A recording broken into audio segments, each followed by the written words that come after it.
Antes de empezar, un agradecimiento a los dragones del vacío y señores del Imperio Infinito. Gracias a ellos puedo seguir trayendo estas historias casi a diario.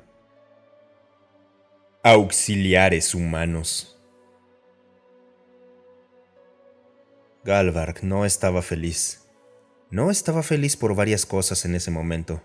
Para empezar, porque le tocó ser parte de la generación que tiene que lidiar con una guerra a escala galáctica.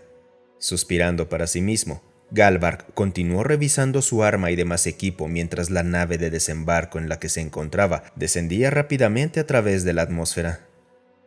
Mirando hacia su derecha, Galvark observó con desdén al destacamento auxiliar humano de su regimiento y deseó que se les hubiera asignado literalmente a cualquier otro.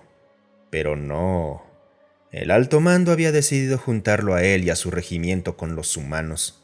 Y ahora Galvark y sus compañeros estaban condenados a morir en una zanja, porque sus auxiliares decidirían correr a las colinas en cuanto las cosas se pusieran difíciles, dejando expuestos sus flancos.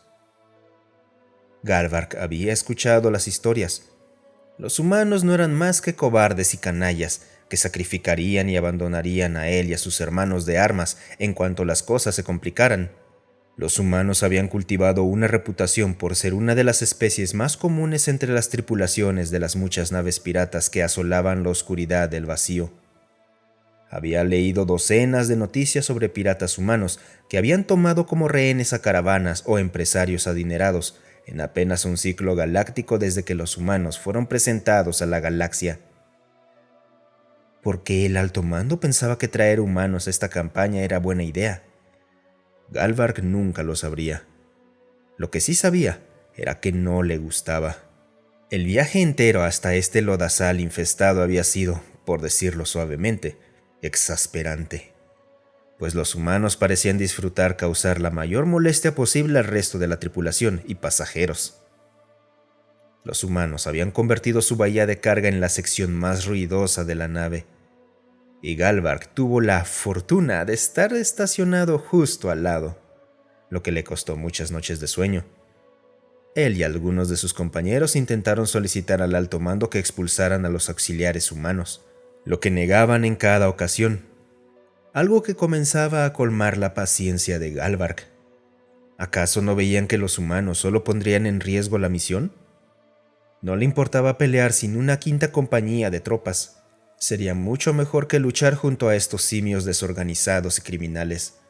Encima, como los humanos eran mucho más imponentes físicamente que él y sus compañeros, nadie se atrevía siquiera a tocar el tema con ellos directamente. No es que le importara ahora que estaban descendiendo a la atmósfera. No es como si él o sus camaradas pudieran arrojarlos por las compuertas de la nave sin caerse ellos también. Su oficial al mando comenzó a ordenar a las tropas formarse, y Galvark notó vagamente que los humanos ya lo habían hecho. Echándoles un vistazo, se sorprendió al ver que estaban inusualmente callados y en una formación ordenada, mucho más organizada de lo que esperaba de esos simios estúpidos. Dejando el asunto en segundo plano, Galvark miró al frente cuando la nave aterrizó por completo y la compuerta cayó, revelando un paisaje devastado por la guerra y los restos de otros transportes junto a las naves más recientes que habían llegado. Desde donde estaba, Galvark pudo ver al enemigo al que había sido enviado a enfrentar. Se erguían sobre 4 afiladas patas como cuchillas, con caparazones angulares y pinzas amenazantes. Todo ello formaba una figura insectoide intimidante. Docenas de esos monstruos se organizaban en grupos irregulares que se movían al unísono, algo que no solo servía para inquietar más a Galvark y a sus compañeros. Los Haragats habían estado aterrorizando a la Federación Galáctica durante años, y muchos mundos se habían perdido ante sus tácticas de enjambre y números abrumadores. El comandante de Galvark ordenó a sus tropas desplegarse y avanzar para tomar las trincheras que la última oleada de tropas de la Federación había construido antes de ser superada. Avanzando, Galvark notó que el comandante humano había hecho lo mismo, y que los humanos ya se estaban desplegando y buscaban cobertura con una precisión casi mecánica. Era un marcado contraste con la postura relajada y descuidada que siempre les había visto adoptar. Sin embargo, ahora los humanos se movían y se cubrían entre sí con una coordinación impropia de esos primates ruidosos y tontos. Mientras avanzaban, un insecto apareció de repente y atrapó a uno de sus compañeros, partiéndolo en dos. Galvark y los demás respondieron con fuego de plasma hasta abatirlo rápidamente. Al mirar a su alrededor, vio que lo mismo ocurría en otras partes de la línea. Insectos que salían de zanjas para partir en dos a soldados antes de que pudieran reaccionar. Al mirar a su derecha, Galvark vio que, mientras otras compañías perdían tropas ante estos ataques sorpresa, los humanos parecían completamente imperturbables, abatiendo al instante a cualquier insecto que se atreviera a atacarlos. Finalmente, al llegar al rango efectivo de las trincheras, Galvark y los suyos enfrentaron la primera resistencia real, pues los insectos salieron en masa de los túneles para ser recibidos por una muralla de plasma. Cuando finalmente abatieron al último, Galvark recibió la orden de entrar en la trinchera junto con algunos humanos. Sin quejarse saltó con ellos, solo para encontrarse con un Haragad que no había salido con los demás. La criatura se abalanzó sobre él y Galvark comenzó a disparar en pánico contra su caparazón, pero la mayoría de sus disparos rebotaban o eran absorbidos. Justo cuando el Haragad abrió sus fauces para destrozarlo, una explosión ensordecedora retumbó detrás de él y una lluvia de vísceras y sangre de insecto lo cubrió. Recuperándose del shock y limpiándose el rostro, Galvark vio el cadáver del Haragad siendo examinado con el cañón del arma humana antes de que el soldado le preguntara si estaba bien. Galvark asintió con nerviosismo, mientras más tropas de la Federación llegaban a la trinchera. Uno incluso lo levantó y le devolvió su arma, que había soltado en el forcejeo. Murmurando un gracias, Galvark asomó la cabeza fuera de la trinchera y vio que los Haragads se preparaban para cargar nuevamente. Uno de sus oficiales ordenó abrir fuego, y entonces él colocó su arma sobre el borde de la trinchera. Observó cómo los humanos empezaban a acoplar lo que parecían cuchillos en la punta de sus extraños fusiles cinéticos. Seguramente no pensaban en serio luchar contra los Haragads con cuchillos. Sería un suicidio. Esas criaturas podían partir a alguien en dos con sus antebrazos. Ignorándolos, Galvark apuntó al enjambre que se acercaba, compuesto por cientos de Haragads menores y algunos más grandes que actuaban como núcleo de la mente colmena. Antes de disparar, lo sobresaltó una serie de explosiones que provenían de su derecha.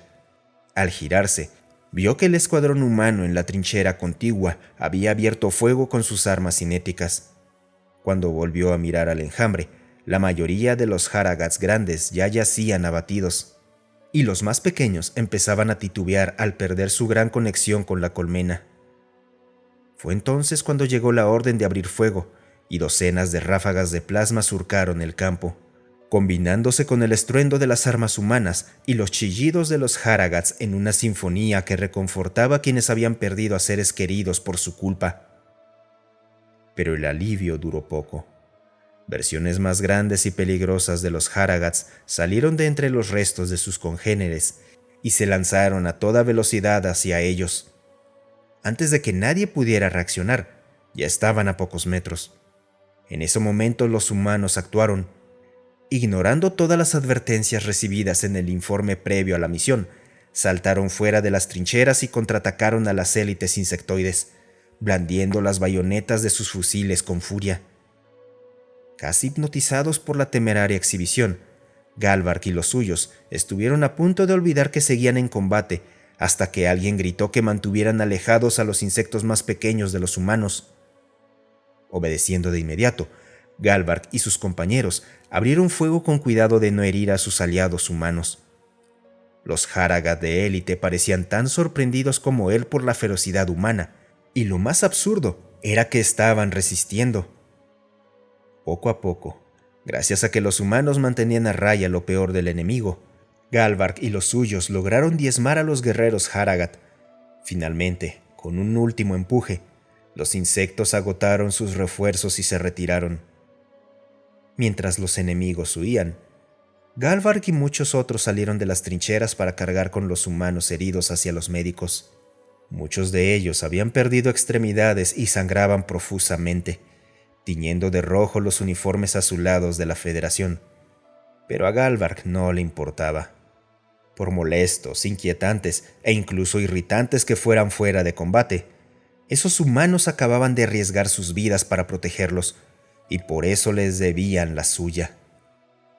Más tarde, durante la campaña, cuando Galvarg fue enviado a la retaguardia tras perder las piernas a manos de un insecto, entabló conversación con algunos de los humanos que habían cargado en su primera batalla.